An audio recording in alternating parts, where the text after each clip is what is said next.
तो बिहार से इस वक्त की एक बड़ी खबर सामने आ रही है। आज शाम 4 बजे हो सकता है नीतीश कैबिनेट का विस्तार। जी हां, सूत्रों के हवाले से यह बड़ी जानकारी सामने आ रही है। बीजेपी कोटे से 7 नए मंत्री हो सकते हैं।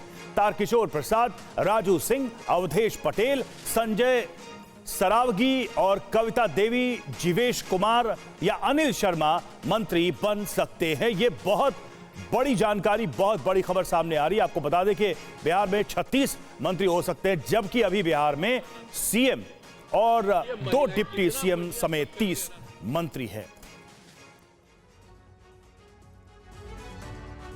और आइए अब आपको जल्दी से बताते हैं कि बिहार कैबिनेट विस्तार में किसके कितने मंत्री संभव हैं। जो जानकारी अब तक आई है उसके मुताबिक बीजेपी के कोटे से 7 मंत्री बनाए जा सकते हैं। अभी कुल 30 मंत्री हैं और इस तरह खाली पद 6 हैं।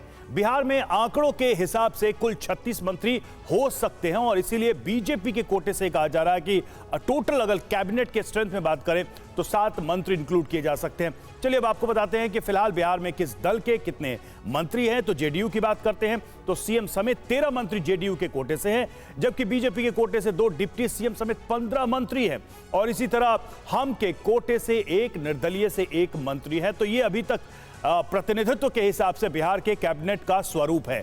अब जान लेते हैं कैबिनेट विस्तार में मंत्री बनने वाले संभावित चेहरे कौन कौन से हैं। पहला नाम तारकिशोर प्रसाद का, दूसरा नाम है संजय सरावगी और इसी तरह अवधेश पटेल, राजू सिंह, कविता देवी का नाम सामने आ रहा है। जीवेश कुमार या अनिल शर्मा को भी मंत्री बनाया जा सकता है इस कैबिनेट विस्तार में। तो इस तरह से अब यह संख्या बढ़ जाएगी, मंत्रिमंडल का विस्तार होगा और साथ ही बीजेपी के कोटे से मंत्रियों की संख्या बढ़ सकती है, जैसा कि खबर सामने आ रही है। सीधे चलेंगे रुपेश के पास, हमारे साथ हमारे संवाददाता जुड़े हुए हैं। रुपेश, ये जो जानकारी सामने आ रही है कि बीजेपी के कोटे से मंत्री बढ़ेंगे, नाम का भी हमने जिक्र किया है। प्रधानमंत्री नरेंद्र मोदी का बिहार विजिट, उसके ठीक बाद इस तरह की खबरों का सामने आना, क्या यह माना जाए कि चुनावी हलचल अब शुरू हो चुकी है बिहार में? चुनाव से इसे जोड़कर कैसे देखा जाए?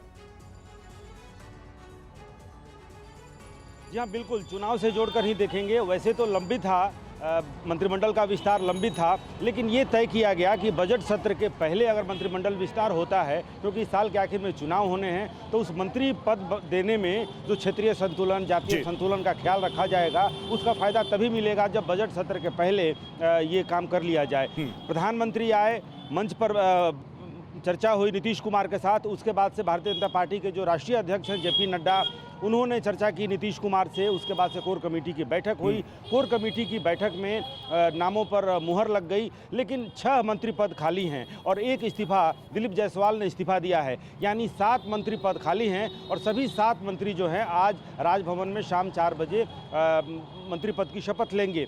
नीतीश कुमार को मंत्रियों की सूची सौंप दी गई है। मुख्यमंत्री ने वो सूची राजभवन को प्रेषित कर दी है। राजभवन से जो संभावित मंत्री हैं उनको संभावित हम कह रहे हैं, लेकिन राजभवन के पास वो सूची है और विधायकों को फ़ोन जाना भी राजभवन से शुरू हो गया है। जो एससीएस हैं, एस सिद्धार्थ, वो वहाँ पर पहुँच गए हैं राजभवन और राजभवन में जो राज्यपाल के जो अधिकारी हैं उनसे वो चर्चा कर रहे हैं।